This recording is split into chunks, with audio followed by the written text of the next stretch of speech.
it working? How's my hair look? Terrible? All right, fantastic. All right, guys. This week's video is gonna be a little bit different than what I normally do. I normally do reviews, go to car events, stuff like that. Today, we're gonna be working on a car for a change, and I'm actually gonna put it up on YouTube so everybody can make fun of me. So, not that doesn't happen anyways. But yeah, today it's gonna be a 2006 PT Cruiser. I'm gonna give you an idea of how to do a valve cover gasket, spark plugs. This is a customer's car, so we'll hopefully get it all straightened out pretty quickly, as I don't know what to do with my hands. Anyways, all right guys, without further ado, here we go.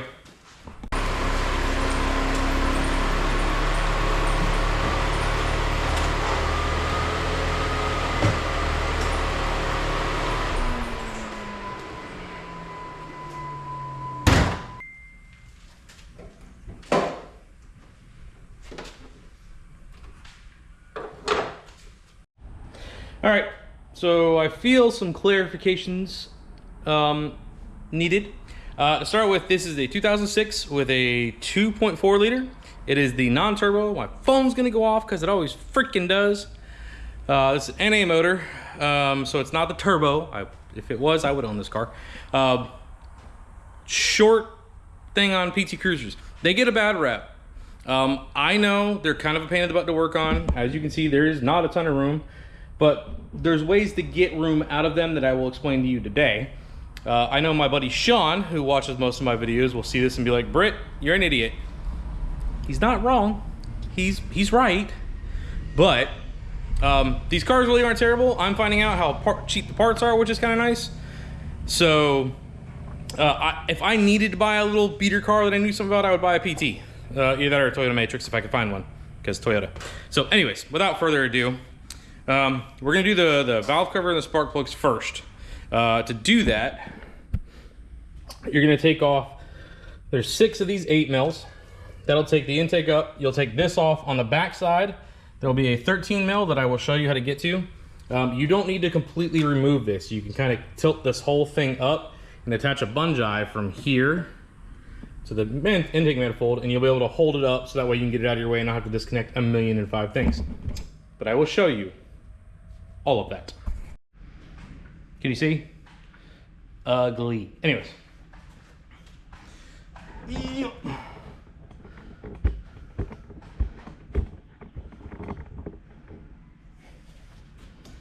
So I disconnect the intake air temp. There's a red clip, you just push back and do that. Grab an 8 mil.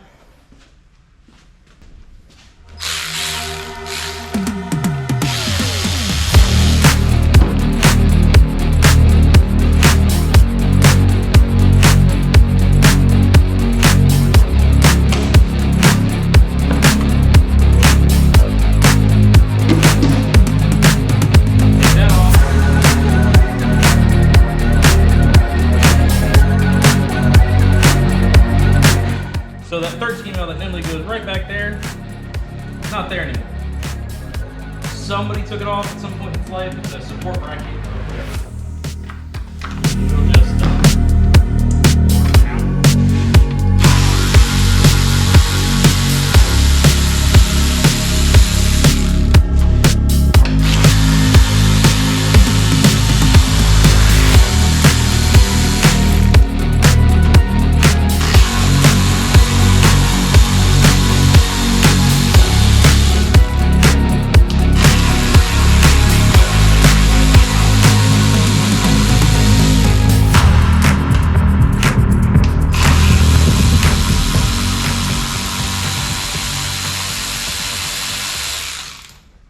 Side note, Chrysler makes this really convenient shelf right here so that way you can hide your tool. I mean, put the bolts up there. Breather hose just comes right off, and then this will just tilt right up. And that'll be it. And I'll get a bungee cord and attach it from here to up here. And we'll be able to get everything off without having to take the entire thing out of the car. All right, so here you go, bungee supported. Try not to get anything down the intake like I am currently trying to not do. I'm gonna take a rag, just cover up the intake, just so that way nothing goes down in it. As you can see, we have 4 spark plug wires, which these should just pull up. Which I'm replacing these, FYI, so So they should just pull up. If you're worried about where they're numbered, coil packs are usually numbered on these, and then it goes cylinders 1, 2, 3, 4. I'm just gonna crank pulley over. You'll have to take this off. There should be two 15 or 13s that are tucked down way behind here. I think they're 15s. And then you can just kind of get it out of your way. And then there's 1, 2, 3, 4, 5,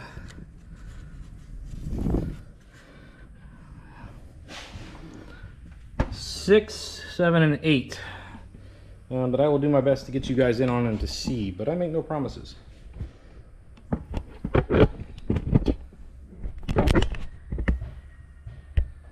Huh, there you go. Anyways, the coil pack's held on by 4 10 mils, and there's a clip back here that you'll push this red tab over. Like I said, I'm replacing the plug wires anyways, as you turn on me.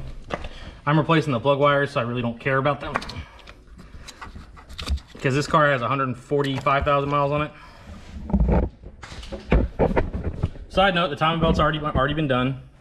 It was done prior to this person owning it because I had the paperwork to prove it. You just unplug this,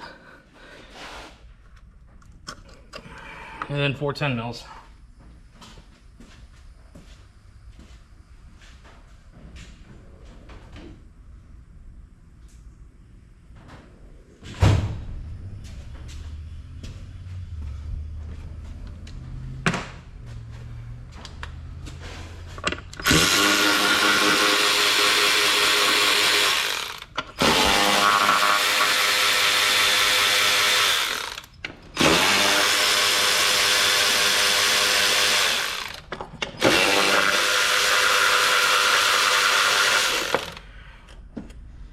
This comes up, coil pack.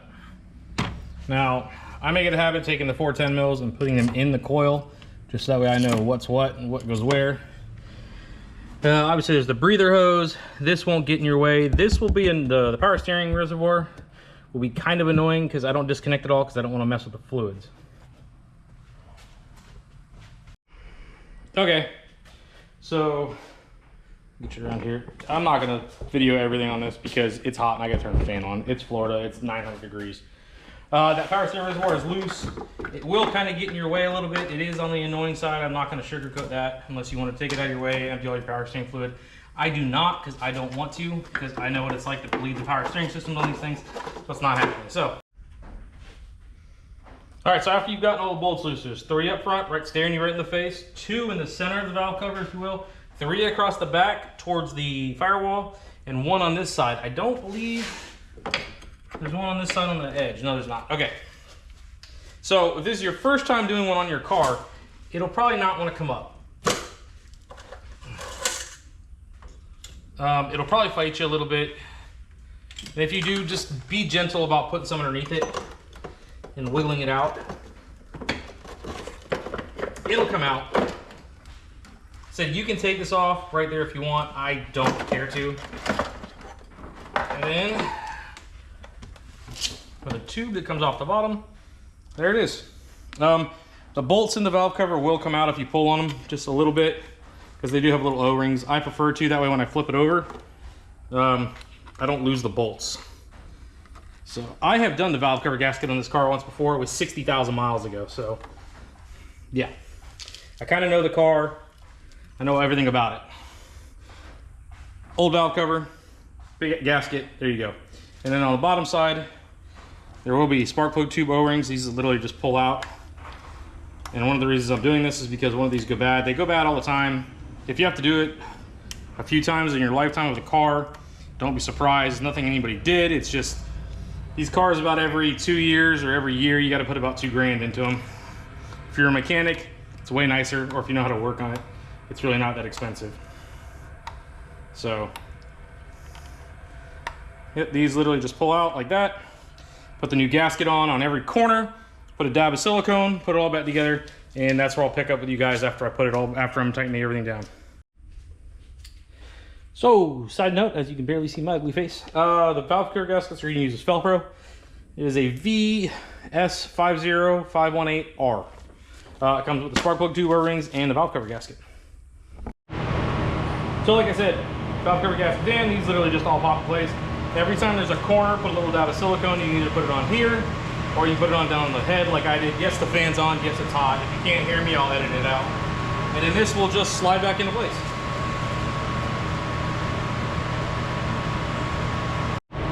So anyways, like I was saying, start all of these by hand, go back and torque them down. There's a torque spec. I don't use it, just tighten them down and don't be stupid.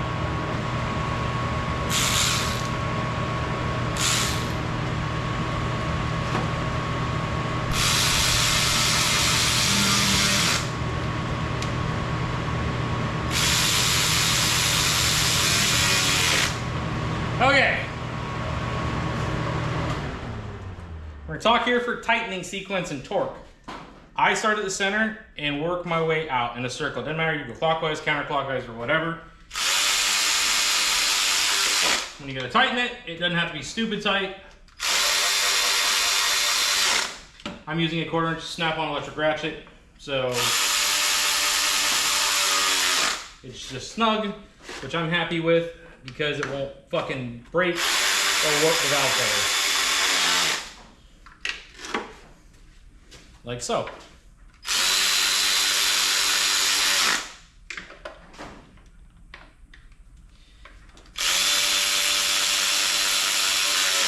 It's also good practice. There's a PCV valve right here. It's good practice to change it. I just changed it not too long ago, so I'm not gonna mess with it on this time.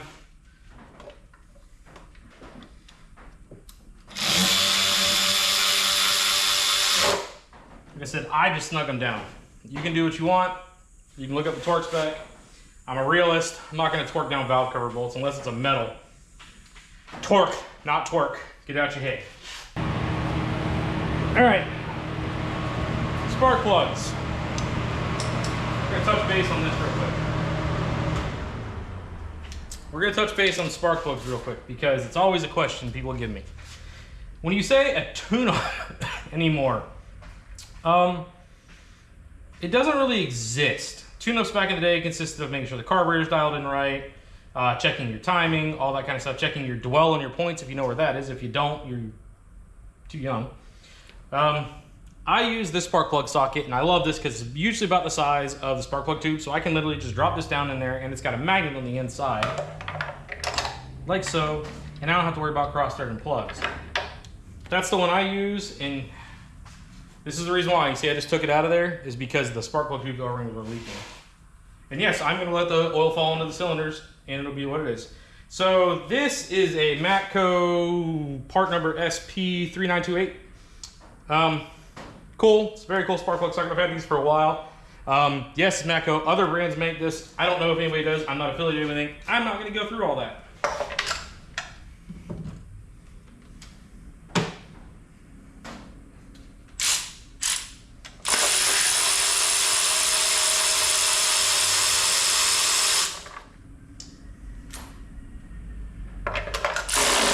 Ooh. Uh-oh. That's not cool.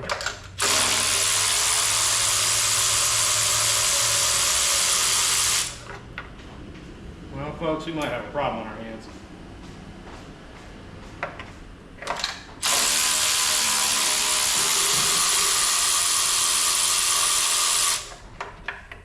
And this is going to get fun very quickly. Okay. So the second cylinder in, I'm glad I got this on camera. It's very tight. I will tell you, these things don't make a ton of power. So what I'm gonna do is tighten it, loosen it, tighten it, loosen it a few times.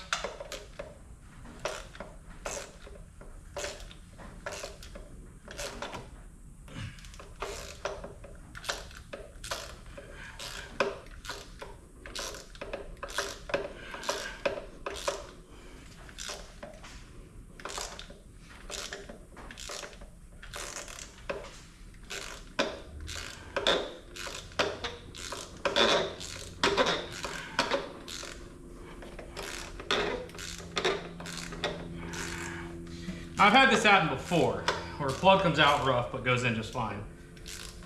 And I haven't, you're watching, you haven't seen me put a ton of torque to it. Yeah,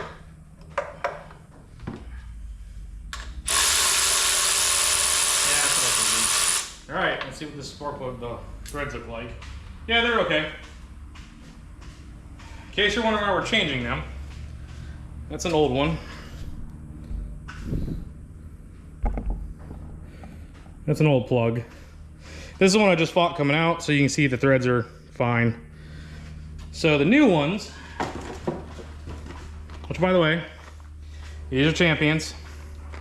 We're putting Champions right back in it. Why? Because Chrysler likes Champions. These are double platinum iridiums. You can see how wore out they are. Oof. So yeah, you can see how big the gap is right there, versus here. I'm sure there's a gap, and I'm sure it's 35, but these things come pre-gapped. In case you're wondering which spark plug hole we're going to start with, it's that one that just fought me. That's what I thought.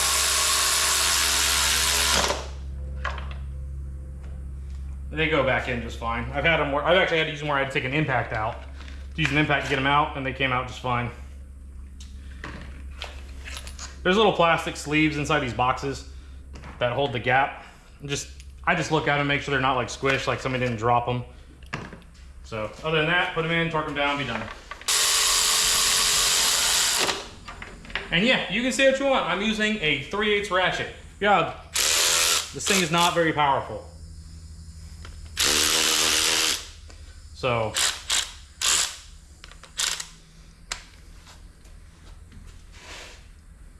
say what you want, I don't care. It's how I've done it, but I'm doing it now for longer than I care to remember. Put your coil pack back with your 410 mils.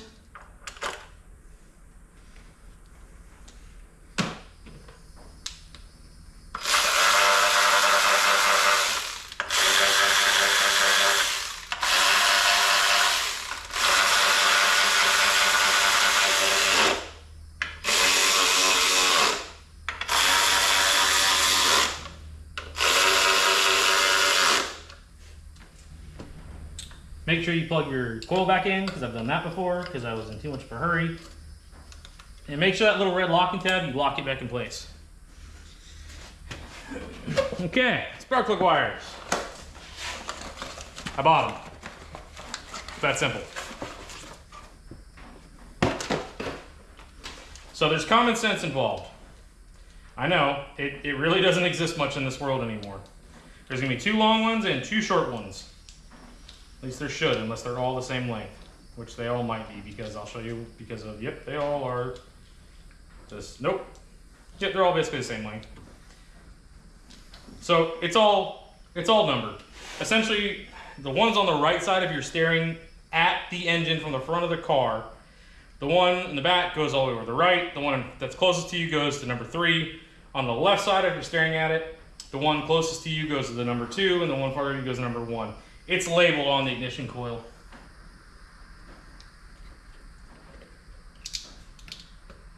And you'll feel a little pop when you put them on. That's how you know you got them on. If you don't feel that little thump, you don't have it on all the way.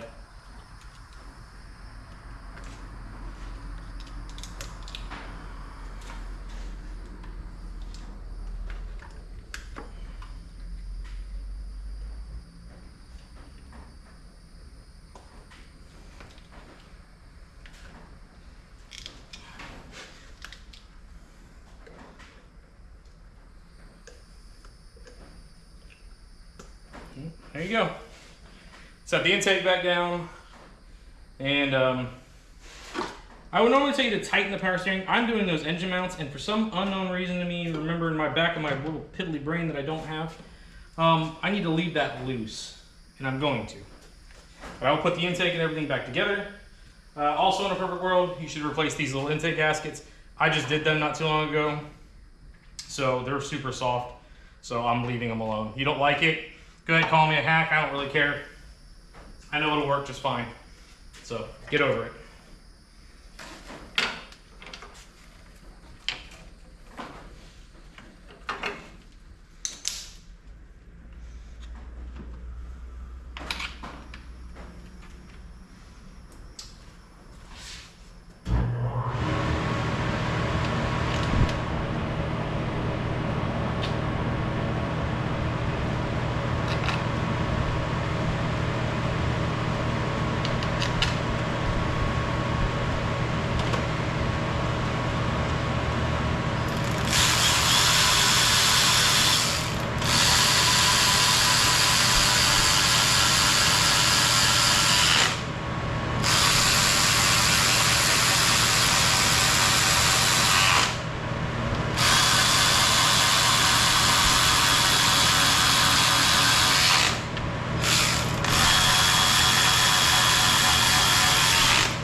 Rehook all your hoses back up. If not, you're gonna have a bad day.